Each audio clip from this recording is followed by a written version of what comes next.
Hello everyone, welcome to our Watercolor Wednesday video. This is going to be a time-lapsed one with voiceover. I hope that's okay. I was really wanting to paint a little autumn bird, just sitting on a little branch, chilling, enjoying his day amongst the leaves, working on my 300-pound Stonehenge? Yeah, now I gotta look.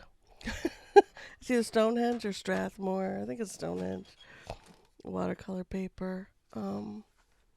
Yeah, Stonehenge Aqua Cold Press. 300-pound paper. I bought a bunch of it. I bought 10 sheets and cut it down, which gave me a nice collection of watercolor paper to paint on. Doing these 5x7 pieces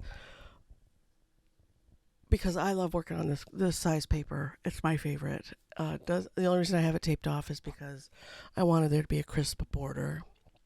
This is the 300-pound paper.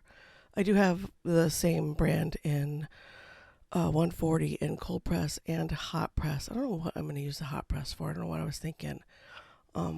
Any thoughts? Maybe I'll use it for colored pencil pieces, mixed media pieces. I don't really care for it for watercolor. At least not the way I use watercolor.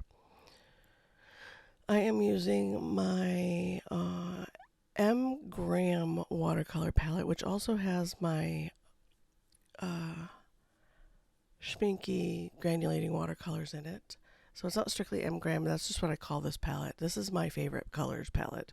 It also has the Danielle Smith Potter's Pink in it, which is a fantastic color. And I'm using my Beam Paints set as well for these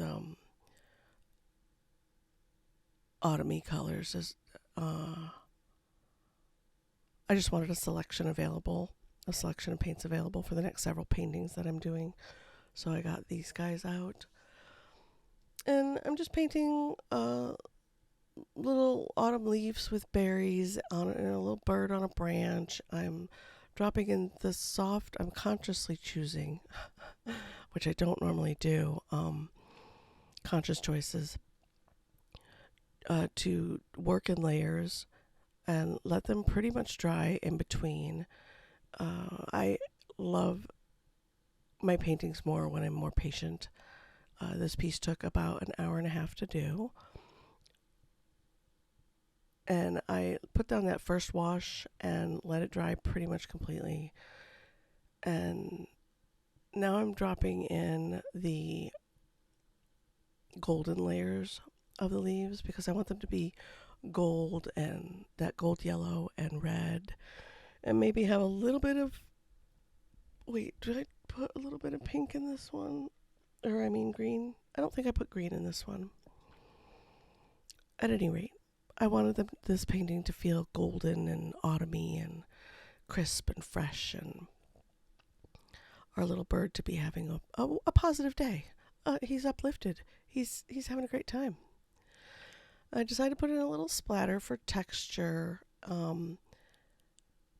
which is fine, except it wasn't reading the way I wanted it to, so I want more of a mottled background, so it looked like he was amongst the leaves of a tree, not just surrounded by a couple of branches with leaves peeking in.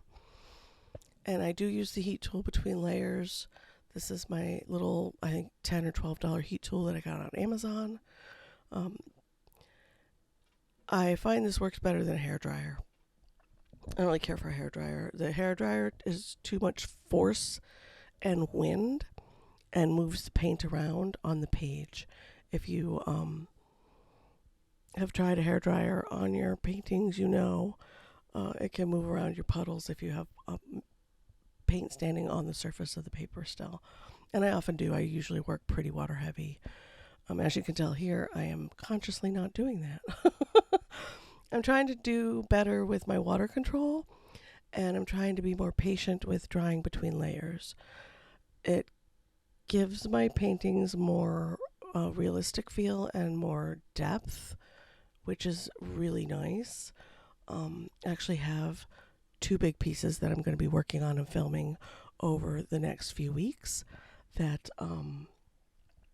I hope you will enjoy, that are experiments in this kind of practice.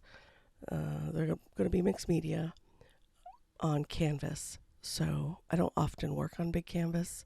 I don't know what I'm doing here. Disappeared for half an hour. Oh, I know what I did. The kids. Ooh, sorry. I had a coughing fit. I decided to clip out a lot of that dead air right there. Yeah, it was quite a bit.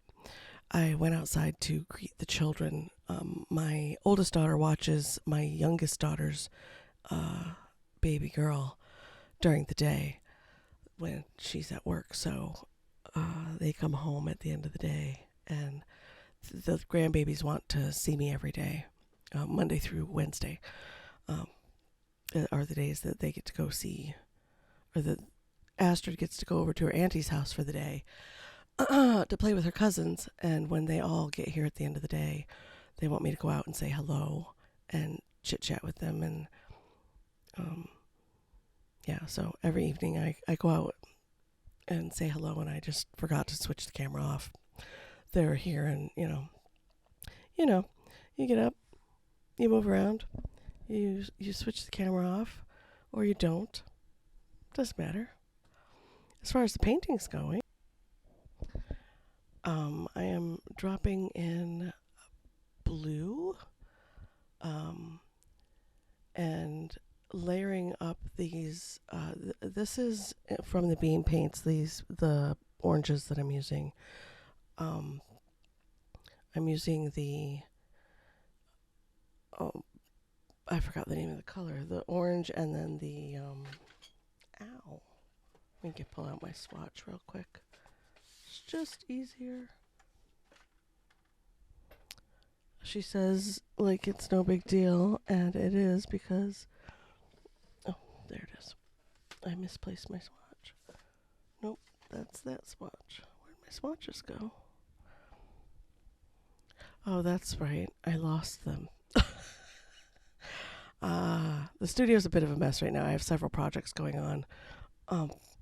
I'm making stockings for the grandbabies, and I am working on Christmas ornaments, finishing them up. They should be done by the end of the week this week. And I have Christmas shopping going on, so I have a small stash of Christmas presents for people. Vlogging, these videos, plus work, the day job, plus voicing over videos and editing. It's just, I have a lot going on in a day, and I tend to lose track of where I am sometimes. And I tucked my swatches for my M Gram palette and my Beam Paints palette away so that the baby wouldn't get paint on them when she was back here splattering and messing things around, because Astrid and I paint together almost every evening, and I didn't want her to ruin my swatches, and I lost them. They're in a safe place. It's fine. So yeah, at any rate, back to the painting. This voiceover's all over the place. Sorry about that if that's annoying. I'm honestly just layering colors, working in this area right now, waiting for other areas to dry, trying to get some textures in my leaves, putting in my branches with a mixture of colors, mud on my palette to make a beautiful brown. I don't usually use colors directly from the tube or the palette on their own. I usually mix them with something, whether I mix them on the paper or on the mixing area of the palette. I usually have 3 or 4 colors going in at a time. Like this, I put down one of the Beam Paints browns, and then I mixed in one of my M Gram, I think it's sepia. And then on top of that, I'm going to put in some Payne's Gray for shadows. My twig gets too dark and then too light. And then I decide to go in with the reds and golds back and forth on the leaves. I don't want to use a brown to get my lines and stuff in because that's not necessarily what the leaf would look like. And I didn't want the textures to be too stark. I wanted this to be kind of soft and whimsical and pretty. So I'm going over and putting in textures on my crunchy autumn leaves, right? If you touch autumn leaves at certain parts during the day, they tend to be crunchy on the tree too, not just crunchy on the ground. Although right now all of our autumn leaves are damp because of the rain.